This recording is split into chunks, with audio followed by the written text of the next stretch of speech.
আগামী 10 জুন ঢাকায় Asian cup বাছাই পর্বে সিঙ্গাপুরের মুখোমুখি হবে বাংলাদেশ ফুটবল দল।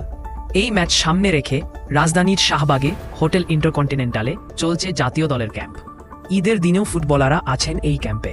আজ সকাল 7টায় হোটেলের পাশে চাঁদ মসজিদে ঈদের জামাতে অংশ নেন খেলোয়াড়রা।